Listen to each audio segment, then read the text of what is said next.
Hi, and welcome to another episode of The Groomer Next Door. I'm your co-host, Chris Green, and sitting next to me is Sarah. Hello. Today, as we promised, will be our obedience episode. So episode 9 will be obedience with Jessie Queen. And I'm going to just completely stop with all the intros and everything, except for Jessie comes highly recommended. I got her from the animal shelter here locally. It says give her a call. She's great with what she does. So with all that said, here you go. Hi, I'm Jessie Queen. I've been training dogs for over half my life, over 20 years. Started off really young doing it. Ever since then, I compete with my own dogs in AKC Obedience Sports, lots of different kinds, and attained several titles and ribbons and really enjoy it. I'm a member of the National Association of Dog Obedience Instructors, one of the best organizations out there. For dog trainers, because unfortunately there's no rule as to who can and cannot enter classes. So you've got to know what you're doing to join NADOI. It's really nice that way. All right. Well, it's nice they hold a certain standard and quality to what's being done. So many people just think, hey, I got a dog to sit. I can do this for a living. Pretty much, and I know some that have. And that's the biggest concern, is we try to go with only experts. We don't want to make any assumptions ourselves. So that's why we definitely really are grateful that you came in and you did this. All right, well, thank you to a lot of people who had sent in different messages over the last couple days about this episode. So I'm going to jump into a couple questions, answer them, take as long as you want, Okay. and we'll go from there. All right, first question that we got was, in every class you hold, what's your main objective? That people are happy with their dog. That's my main goal, because one of the biggest reasons dogs are given up is because people are not happy with their obedience, their behaviors. They get into trouble. They end up going to the shelter just for them not being housebroke, or just because they jump on people. So my first goal in every class is to make sure everyone is happy with their dogs by the time they leave. And that really helps out rescues. It helps out just animal life in general. Oh, very much. Fewer dogs in the pounds because they listen at home. And we did hear in our previous episode with John Redshaw at the local animal shelter how so many people just get rid of pets because they just don't have obedience. And Yeah. their biggest issue is that they chew, which can be broken, right? Oh, very simply. There's a lot of different things to do for chewing. Okay. And then I noticed a lot of dogs that have issues with barking, and training helps stop that, and then they just gave up a perfectly good pup, a loving family member just because of chewing or barking. Not just a family member, but I have a friend who actually has a German Shepherd who was adopted from the pound, and this was the dog's third home. The dog now has obedience titles and does therapy dog work, and is just a fabulous dog. Again, I wanted to pause real quick. We are at Panera. We are having a cup of coffee. It's a little difficult here. Noises kind of go a little bit high, so just bear with us if you don't mind. And as we always say, this show is kind of like sitting down to a cup of coffee. I mean, we're all having a cup of coffee right now, but if you're driving in the car right now, or you're just sitting at work and you're having a cup of coffee while you're listening to this, then you kind of can understand. And we're not going for any kind of weird studio kind of sound. We want it to be as open and realistic as possible. Let me see here. I gotta get my brain together. What are some of the number one things that you encounter with pups that come into your class? Say like a beginner stage. Sure. Different ages have different problems. Different breeds have different problems that are just inherent to their age or breed. But some of the most common, of course, are house training, jumping up, pulling on a leash, barking, digging, all those sort of things. And we work on those in classes, how to start teaching the dogs that pulling on a leash doesn't get them what they want, how that jumping up is generally a way of getting affection, whether it's pushing them off, they still got attention, so they got affection, and just generally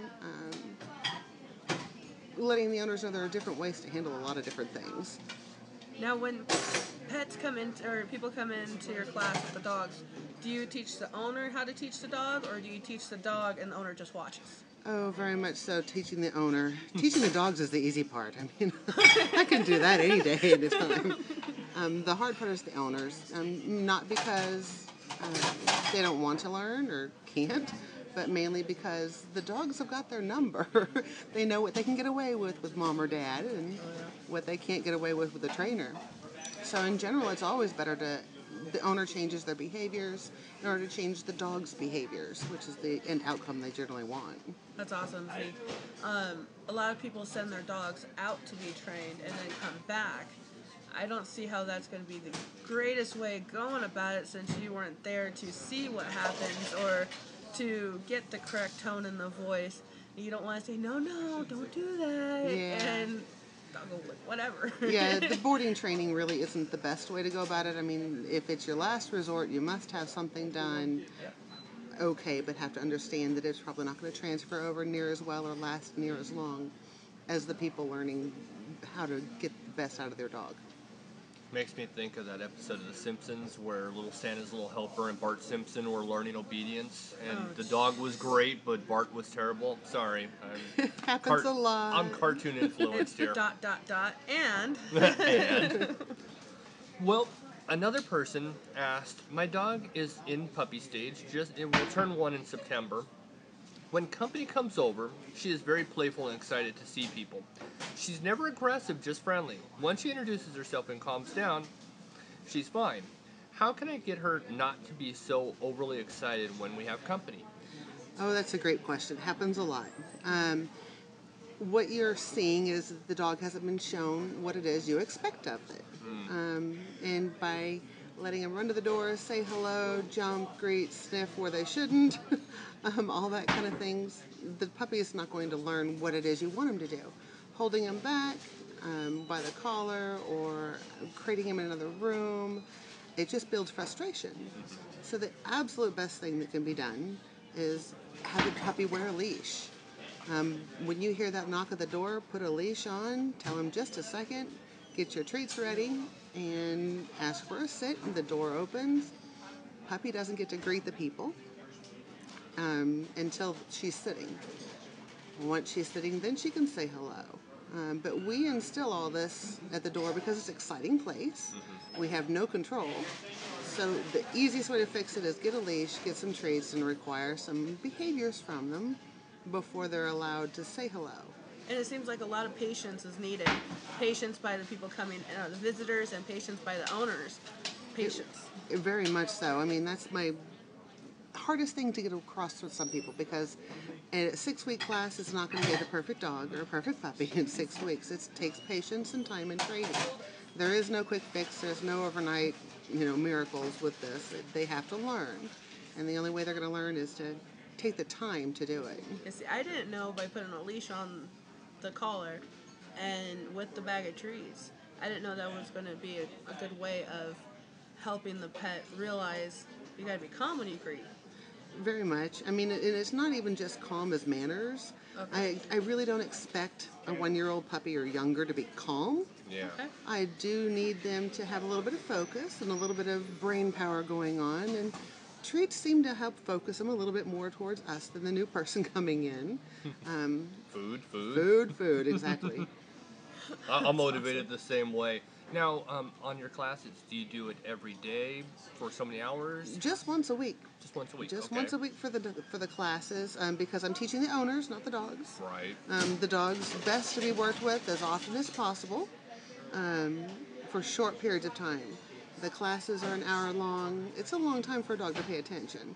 It's more for the people than the dogs. And once they go home, we're looking at 30 seconds to 5 minutes a session, and that's it. Wow.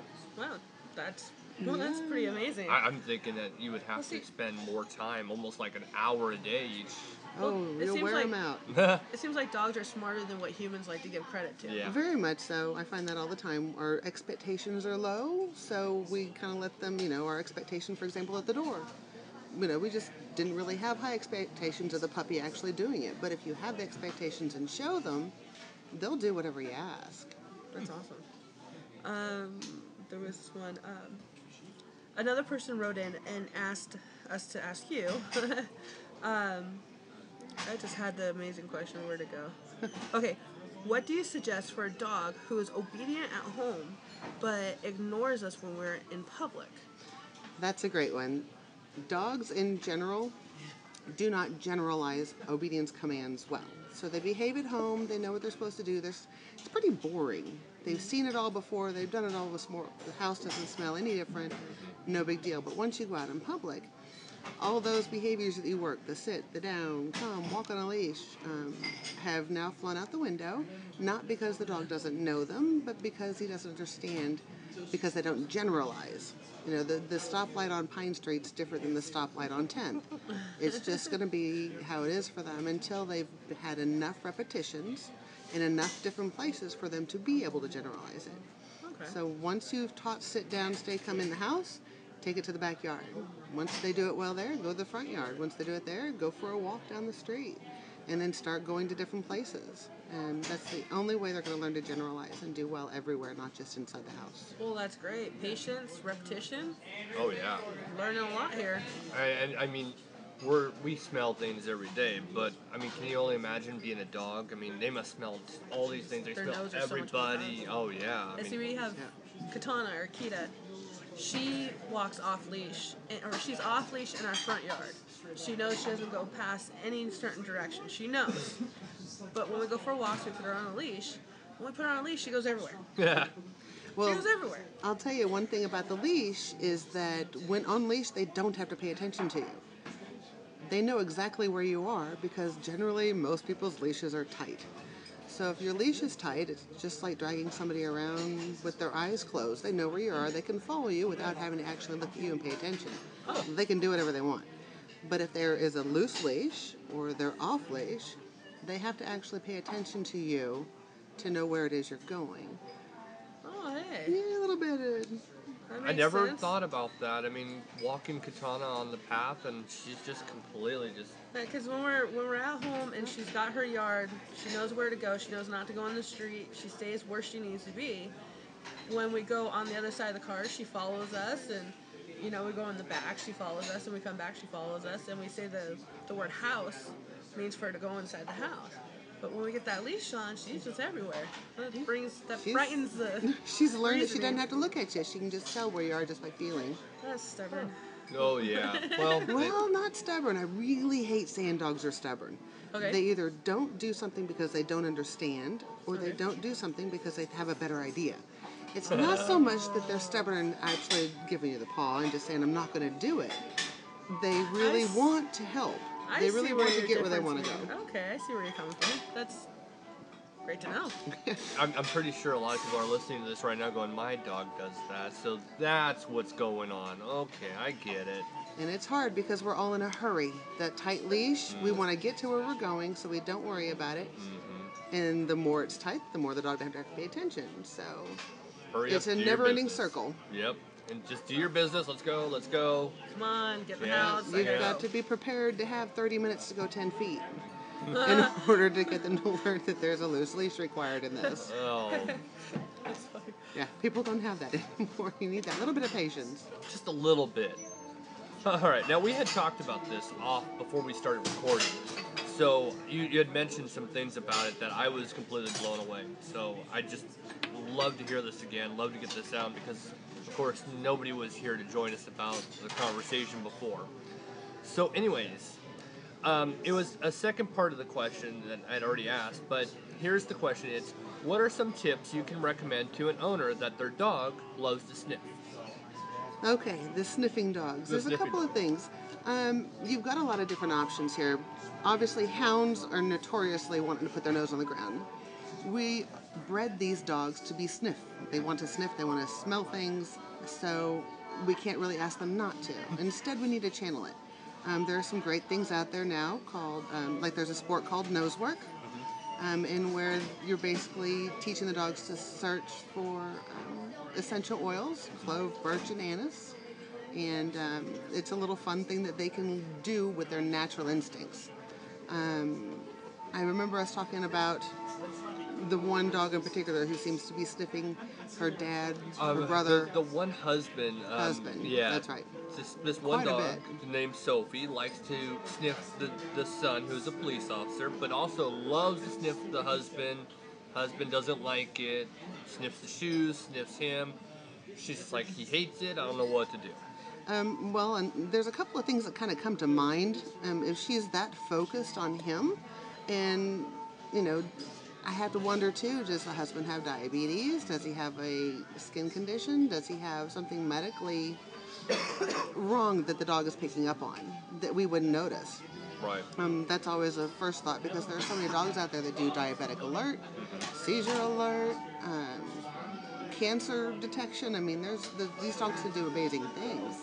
So when they want to sniff that much, you have to take into consideration, is it something wrong maybe with the person? Or is it just something the dog naturally loves to do? In which case, focus it into something like nose work where they can have fun doing it. Which sounded like a lot of fun. It almost sounds like an event that you would actually see, an obedience type obstacle course / Yeah. sniffing. I mean, it just seemed so entertaining to me. So Oh, anything you do with your dog, whether it be obedience, agility, rally, disc dog, dancing, nose work. I mean, there are so many different sports out there now that you can play with your dog.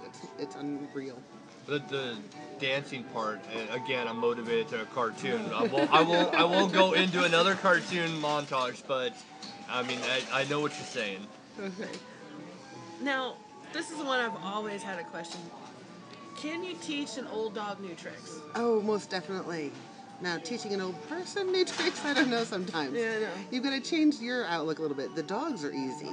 Dogs, doesn't matter what their age is. I think the oldest dog I've had in class was, I want to say she was 11, if I remember right. It was a puppy mill rescue. And owner had had her for several years and finally decided that she needed to come to obedience class.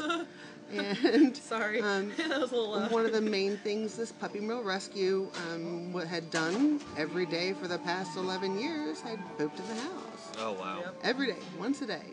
And Justin coming to classes and having a little bit of house training help and giving the dog something to do and bonding a little better with the dog and having some other ideas. She actually stopped pooping in the house after 11 years. Wow.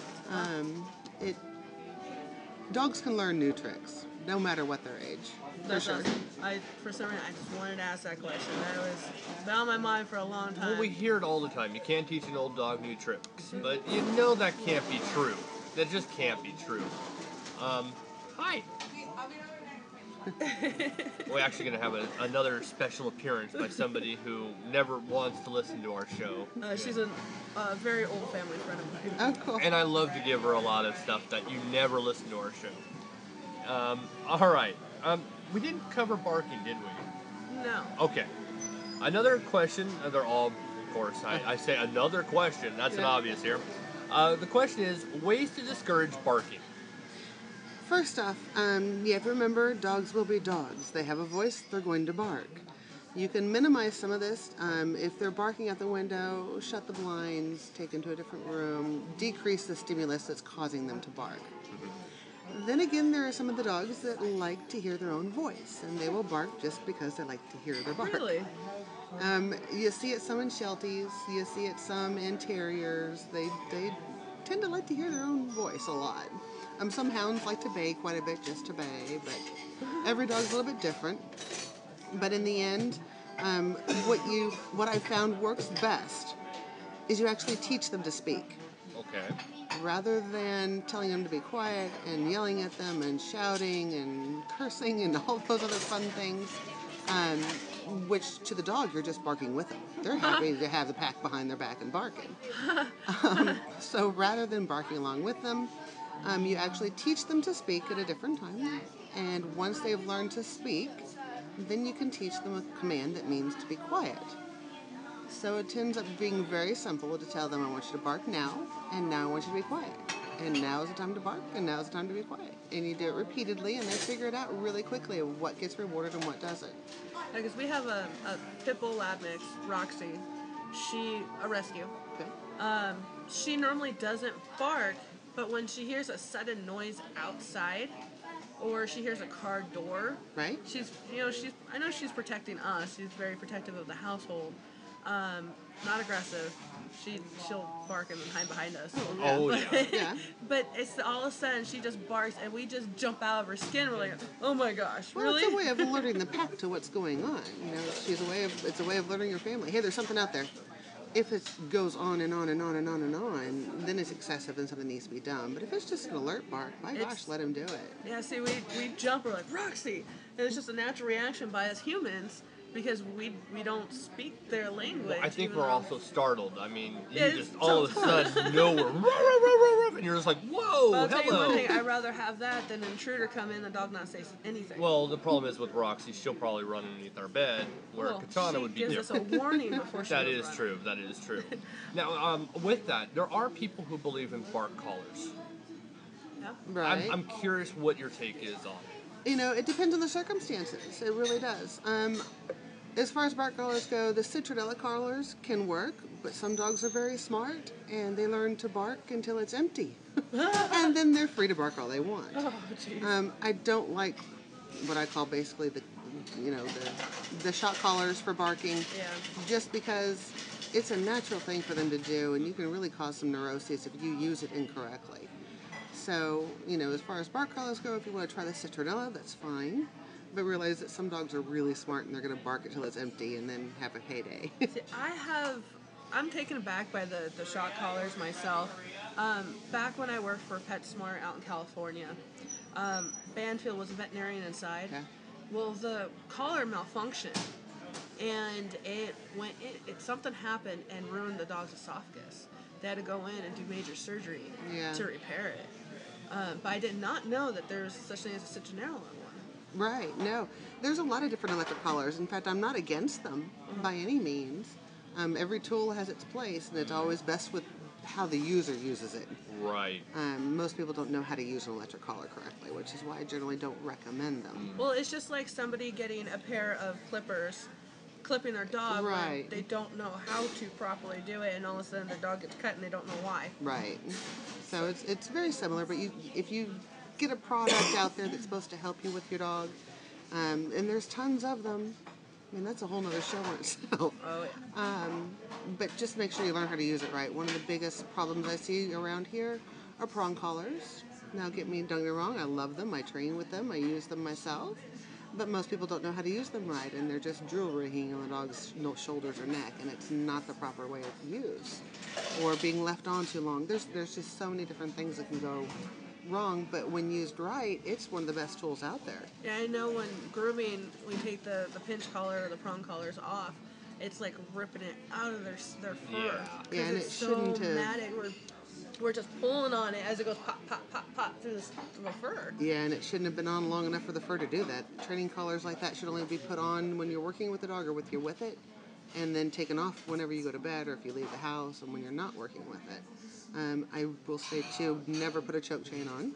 I don't use choke chains and don't recommend them in any way, shape, or form. The slip collars, generally because people don't know how to use them, and they can choke your dog to death. Yeah, they don't know that when you're walking, it actually depends on which way the actual It choke does. collar is on which way you're supposed to walk them. Yep. People don't understand that, and it could be some pretty bad things. Yeah.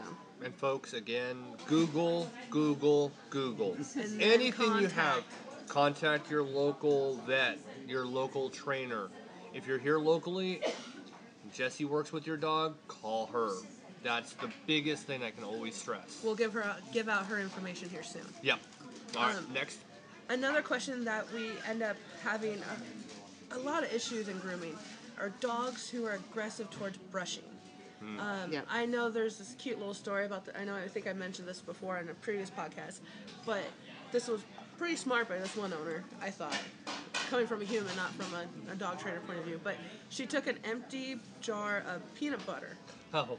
and let her Akita lick the outside of the peanut butter while she starts brushing her dog with all the undercoat that's flying out. It kept the dog focused on that. Yep. So I thought that was kind of cute. I'd like to share that with you. That's what I've told people when all the time, actually, when they need to give their dogs a bath. I do the peanut butter on the tub thing. Works really well. Keeps Really? them focused on the tub and not worrying so much about having everything washed. Hey. And I do the same thing with brushing. We take little... and the other thing with brushing at home, though, is that don't think you have to brush your entire dog in one setting. Oh, that's true. Really, I mean, these dogs, if you acclimate them to it, it's so much easier on them, and they learn to get, if you do just one leg, and then maybe the next night the other leg, and then the next night the body, and just gradually build up to eventually doing the whole dog, rather than trying to brush them all at once, especially if they're matted and haven't been brushed in months or weeks. Oh boy. It's a little rough. And see, there's a lot of issues with just straight up aggression when the brush comes out or comes near. Right. I know when it's a puppy, schnauzers for one. Yeah. Schnauzers, okay, and I'm trying not to use the word stubborn here, but they have their own way of thinking. That they do. And when they're puppy schnauzers, you have to get them all kinds of little directions to hold them, to brush them to where you don't get bit, they don't get hurt, and they don't bite their tongue. Yeah, and it's a little different for a groomer than it is for somebody at home. Yes. Somebody at home can take some time and work on the dog throughout the day. Groomers, you've got a schedule to keep. You've got so many Right. dogs to get through, so it's a little bit harder. But in general, whatever you can do to focus and calm the dog, take some breaks. The more you stress them, the less they want to do it. So, And treats would be a good idea to give, well, before, after, done. During. What would be a good all time of to the give a treat? above, but it's more about not so much when as to how the dog's mindset is. If they're already stressed, they're not going to eat food. Okay. So if you've already brushed them and they're crazy, worried about the brush, they're not going to eat because they're stressed, and a stressed dog won't eat. Gotcha. And I just want to say thank you, Elizabeth, for joining us. This is the first episode you've actually heard, and it's only because you're sitting next to us. So thank you. I'm I lunch just break. so happen to be working tonight. Love you guys. Yes, this is the first one that she's heard, and of course, she has to hear it live. Thank you. There's no other way to hear it. This is why I Public haven't listened. humiliation on a You try, podcast. you go ahead and try, but we can do this all day. Oh, we've done it all day. This is how we bicker. Should we recall how you introduced yourself? No, let's just go No, with let's that. not do that on live Anywho. camera. Okay. So, And anyway, it was not that I introduced myself to her. It was I introduced it to her boyfriend. Right. so now another question I had. Sure. I know it wasn't on this agenda, but hopefully you might be able to have some insight. Sure. Leash aggression. Yeah. How common is that? Very common, especially if the owner themselves is a bit tense. Travels right down the leash. And if you've got a dog that has any kind of fear, believe it or not, it's a big one, fear, aggression at the end of the leash. They're trying to get that object away that they want, and they've got the backup of their buddy, of their mom, of their dad, because that leash is tight. It's kind of like the same thing as I hate to say it, but the 20-something-year-old guys at the bar, if they're by themselves, they're going to say, okay, never mind, I don't want in that fight. But if their buddies are with them and backing them up, they can take on King Kong. And it's the same thing for the dogs, and that's what the leash does. It gives them that little bit of extra, hey, I can take this on because I got my buddy with me. Yeah, because I know at like some dog parks, I wish Rolla had a dog park. I don't. No, you don't. I don't. Oh man, out in California, I we had a know. bunch of dog parks, and all of them just got along. They had fun. They all had to be off leash, which made me Right. a little nervous. Well, I went in there with a couple of my buddies' dogs. I wasn't gonna bring my dogs in, but they just go off. They're playing together. They're having fun. But I know this one. I believe it was a husky. Got into the middle section where you got to put your leash back on to leave. You put that leash on, and he just went for the gate. Yep. But he was flying off the leash with others. Yep, very much so. I tell you, it gives them a little extra Boost. Superman cape or something that thinks that they can just kind of take on the world. And in general, honestly, I'm not a big fan of dog parks. Okay. Please tell us Explain why. why, I'd yeah. love to hear why. I mean, Dogs don't actually need to run and have free time and, have 30 acres at their beck and call. They don't need to play with other dogs, believe it or not. What they need is their owners to spend time with them. They need their owners to work their brains more than their bodies. I really like to point out when it comes to exercise in dogs, if you have a hyperactive dog, if you have a puppy that's tearing through the house, just as puppies do, what will help them relax and calm and lay down and go to sleep much better is obedience training. Rather than going for a 3-hour walk or a 5-hour ball toss in the backyard or a 2-hour run in the dog park. Just like kids, when a child sits down and is let to go out, a child is let to go out to recess. They run around, they play, they're excited, they're happy, they're going crazy. They come back inside, it's time to do schoolwork. They're still crazy. Okay, they're still excited, they're still going on. But you sit a kid down or a college student in front of a book and say, you've got to learn this in the next hour, they're asleep in 15 minutes. Yeah. Okay, it's working your brain working the dog's brains that actually tire them out much more so. Claire calms down after working. Yeah, on when she goes to schoolwork. school, she's Our completely 5-year-old down. daughter. Yeah, very much so. Well, I guess maybe part of our she is a crazy little kid. But I guess our interpretation of a dog park in California is, your Southern California nonetheless, is you have no backyard. We're out here, there is nothing Yeah. but backyard. So probably that's where I guess. That could be part of And it. there's nowhere to really walk your Yeah. dog in California either. You can walk down the suburbia streets, but not everybody lives in suburbia. You know, some people live in smashed apartments, yay high, and Yeah. you have to walk them somewhere. And so people take them to the park and release. Well, the problem not only that, of course, most dog parks have the rules about vaccinations and everything else, Right. but there's still chances you can pick up a parasite of any kind. True. Oh, wow, that's it's true. not my favorite thing. The other Never thing thought of is those that there are a points. lot of people that think their dogs are allowed, and they shouldn't be, Or to put that it their, nicely. their dog is so well behaved. They're not. And they can really, a dog that hasn't been taught, doesn't know dog signals, doesn't know how to be a dog, is let into a group of other dogs, you can really damage everybody. Everybody with one dog fight. Yeah. kinda And you get people bit, you get other animals Exactly. hurt. Then you got owners fighting over their dogs. And don't get me wrong, I've been to a dog park. I didn't take my dog, but I went to a dog. Been to a couple of them, in fact. Well, that's the way and I it's was. just I did too. and the interactions that I see are different than what other people see. They see, oh look, the dogs are hugging. No, they're showing dominance to one another, and if they don't quit, they're going to end up getting into a fight. That's so funny because when I go out in public, I see, a fluffy dog. Most people see a fluffy Maltese. I see a matted fur ball that needs Yep. to get shaved. That's what I see. But that's kind of funny, coming from your expertise. You see one thing when we think, oh, they're playing. All the time. Yep. All the We time. might see it as playing, you see it as what it is, and so on and so on. That gotta stop. Yep. That's gotta stop soon. Well, we're coming to an end. We're already at 32 minutes, so we pretty much usually always cut around now. All But right. please give us your information so anybody locally who is around in town, they can get in contact with you. Okay, first off, I will warn you, I can be hard to get a hold of sometimes. That I'm is true. Quite busy, but I do my best to return, and I have AT&T service. I don't know if that's good or bad, but for me, it seems to be bad. They drop a lot of my calls. I don't Really? get First step messages. of learning patience. Ah, First step of learning patience. is- getting a hold of me. exactly. But my phone number is 573-465-8935. I've got a website, www.canine, that's CANINE, connections, CONNECTIONS, training.com. It's long, but I'm there. And generally, those are the best ways to get a hold of me, and you can call or text. Text seems to get through much better than a lot of the voicemails that are left, so. And Sometimes phones don't get voicemails Oh, unless boy. it's like So- days later. Yeah. Texting's a lot more easier and quicker. That's how I am. If you need to make a grooming appointment and you already have my card, text me. I'll get you on my Right. books. Is there any other things that you wanted to add in that we might have missed that would be very important? Or? Oh my goodness, if you have specific questions, by all means, obedience itself is a topic that is wide and varied. We can go over behavior problems, we can always go over how to teach your dog to do something, the different sports that are out there. One of the things that I think is lacking in Rolla, competition that is is true. a lot of fun.